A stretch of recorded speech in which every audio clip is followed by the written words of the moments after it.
Grant Hall joining us here on Halftime. Always appreciate talking with Grant.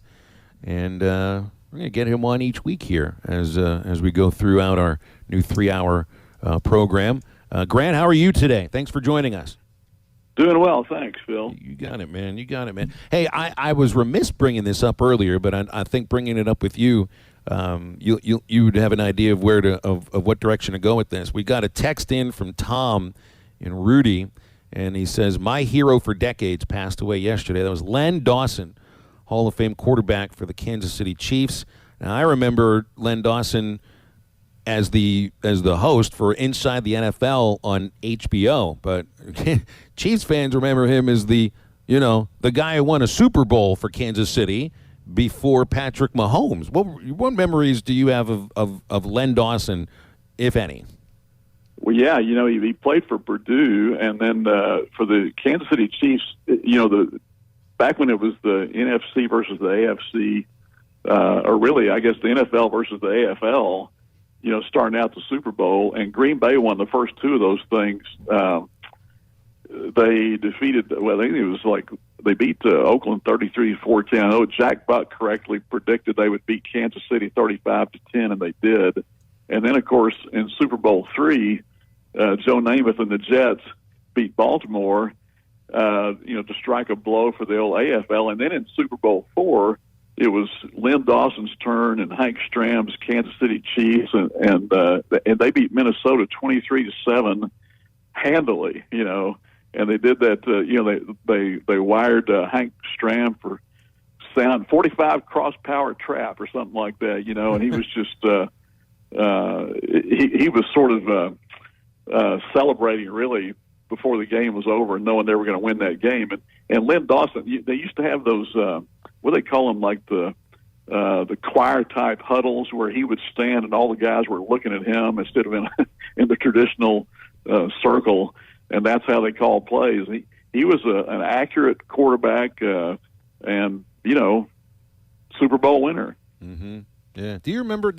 Inside the NFL was a watershed program for me as a kid, and it was appointment watching. I mean, every Thursday I was glued to the television between the hours of 7 and 8 to watch, and seeing Len Dawson there was like, he was like a grandfather, like a friendly grandfather talking about football with Nick Bonacati and the rest of the crew.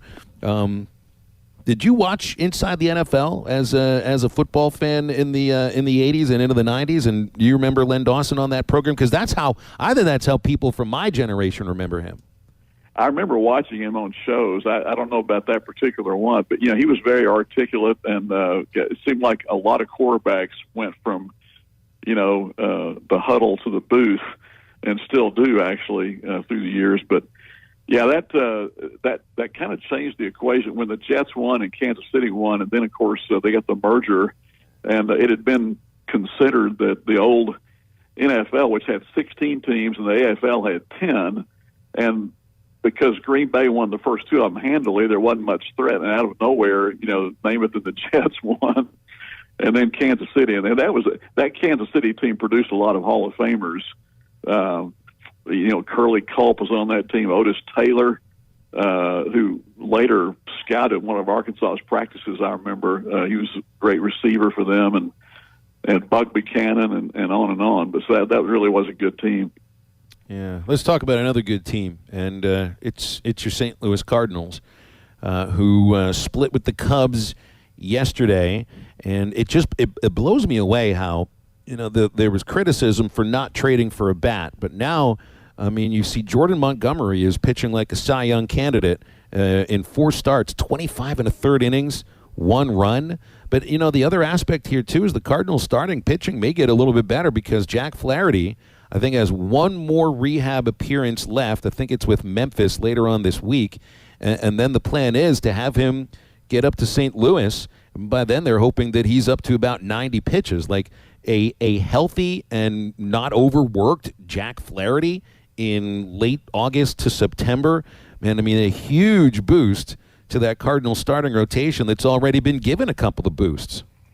Yeah, I have not been the biggest Mozeliak fan through the years, but I texted some friends yesterday. I think he's the executive of the year, hands down, for what he was able to do. And not only got Montgomery, but also got Quintana and some of the young guys that they knew they had good players in their system, and so they didn't want to go crazy making trades and stuff. But it's looking pretty good right now. And of course, what do you say about Albert Pujols, who about 5 or 6 weeks ago was hitting 197. Now he's up into the 270s. It looks like he may go ahead and get to 700 home runs this year. And that really has got the city buzzing, and probably really all of baseball. I want to open up this conversation about Albert and the going thought that if he would have never left St. Louis, that he might be, going towards 800 home runs. And maybe that's the case. Maybe there's another aspect to this, because he actually hit with the Dodgers last year. He had a halfway decent second half of the season with the Dodgers. It's just it wasn't the Cardinals, so it didn't get the same kind of headlines or the same kind of nostalgia. Maybe he was just a National League guy. There used to be really be a thing. He did. If you look at his numbers between the American League and the National League, and look, I understand 98% of his at bats in the National League came with the Cardinals, but he did hit with the Dodgers, and the Dodgers, they're known for those fans for coming late, leaving early, all of that. It can be a great atmosphere, but sometimes it's not quite like it is in St. Louis. Or do you think that it is playing in St. Louis, playing at Busch, in front of that crowd that just treated him with such adoration for so long? Yeah, and I think, Phil, playing for a team that's in some sort of contention, I think his Angels teams only made the playoffs maybe once the entire time he was there, and they're still bad despite Trout and Ohtani. And I just think I agree with you. I said last week that he might have hit 800 home runs had he stayed in St. Louis this whole time. But, remember he had the plantar fasciitis, which really bothered him for it seemed like years, and he seems healthy now. He's gotten bigger. They showed that first home run the other night when he was, I don't know what his size was listed at then, but he's found something recently, and really the whole team, they've won 9 out of 10 or something, and of course you can say correctly that their schedule is the easiest in baseball now till the rest of the year, and they're benefiting some from that too. Is Pujols the greatest Cardinal of all time? I still lean towards Stan Musial, and it's not just because he played his whole career with St. Louis. I just think he had a more consistent career and was never a replacement-level player like Albert was with the Angels for a good chunk of his time there. Who's the greatest Cardinal of all time?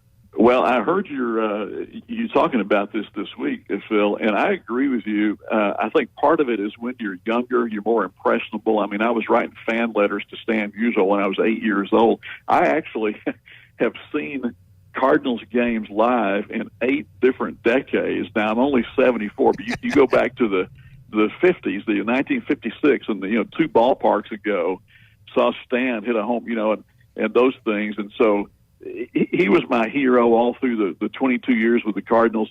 But when you compare, think about this one. He had 475 home runs.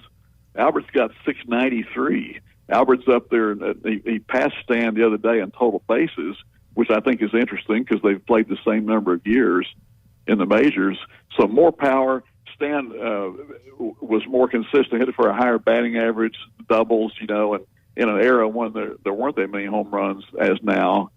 But it's a good it's kind of fun to kick that around. Well, you talk about being a fan and going to games that long. Just because those might be the best doesn't always mean it's everybody's favorite. Who's your favorite Cardinal of all time that you've gotten to see? Well, I think Stan, because fortunately I've gotten to meet some of these guys, through the years. In fact, Stan came one time to Bella Vista and played golf in a charity thing, the old Phillips Classic. And he was about a 6 handicap player, left-handed golfer. And I remember Mike Irwin, who doesn't like baseball like we do, Phil, but he was just blown away by how nice Stan Musial was to everybody, had time for everybody. And he was just a great guy. And Albert is too. But, I would say just because of the younger years. But really, and here's something else. Is he really going to stop playing at the end of this year? Is Pujols going to stop playing? Because let's say, what if the Cubs or some team came along and offered him a lot of money, and the St. Louis let him get away again? Do they match it? I mean, he probably has got a little bit of leverage right now. Phil, you probably know his contract situation better than I do. I think he's only paid like $1.5 million. I think he's on a 1-year deal. Yeah. So, but could you imagine, Grant? Imagine the optics around just what you said about maybe a team like the Cubs or any team in the NL Central or the Dodgers were to try to make a play at him, and this whole year was supposed to be about nostalgia and getting back with the Cardinal fan base and everything. Boy, that would throw it into total disarray. But I mean, they might do it just to make the Cardinals spend more money if he wants to play next year. And I know they've got all these plans. They've got the bobblehead days, and the retirements. I also think Wainwright is going to pitch another year. He's 7 wins from 200, and someday that 200 is going to be a benchmark the way it's going now for Hall of Fame consideration, I think. That's a very good point. It is. Yeah, I think the days of 300-win pitchers might be over. And the other thing, too, you got to remember about this, how wins have been discounted by media members and analysts and everything, and the media members are the ones that vote on the Hall of Fame. So I wonder if they'll be looking at wins for Hall of Fame consideration the way that they have been, up until really the last couple of years. Yeah, I think it'll be analytics more. Wasn't there a guy that won the Cy Young a few years ago with a 13-13 record or something like that with a great ERA and strikeouts, and so yeah. Well, we've got another 10 days until Arkansas lines up against the Cincinnati Bearcats, Grant. What's top of mind for you thinking about Arkansas football heading into this season right now? I jotted down a couple of things that I've been reading lately. Last week or so, Dominic Bowman said that Arkansas's cornerbacks are athletically, said we've got the best guys in the country. And, all coaches are proud of their guys. Kenny Guyton, I know, he likes the receivers.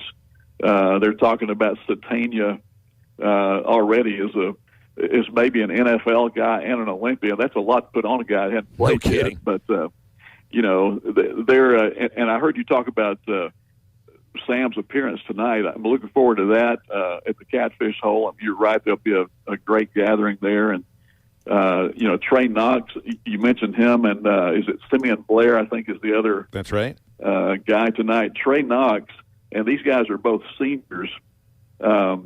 He's listed at 6'5", 245 now, I think. Wow. And Simeon Blair on the other side of it is 5'10", 208 from Pine Bluff. He's been here. He's paid his dues, and so we'll hear from those guys tonight. But it's here, and Cincinnati probably isn't getting quite enough credit for a team that was in the playoffs last year.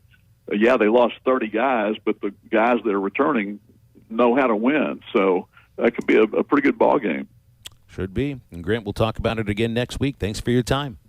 All right, enjoyed it. Thanks. All right. Grant Hall here on ESPN Arkansas and hitthatline.com. Line is the fastest and easiest way to wager on all your favorite sports, contests, and events with first-to-market odds and lines. Find reviews and news for every league, including Major League Baseball, NFL, NBA, NHL, combat sports, esports, and even golf. BetOnline continues to be the top online resource for all your sports information, from live in-game betting, props, and futures. Head to BetOnline today or use your mobile device to join today and make your first sports bet. Use our promo code BELIEVE50 to receive your 50% welcome bonus on your first deposit. That's BELIEVE, BLEAV 50. That's BELIEVE, BLEAV 50. Bet online, where the game starts.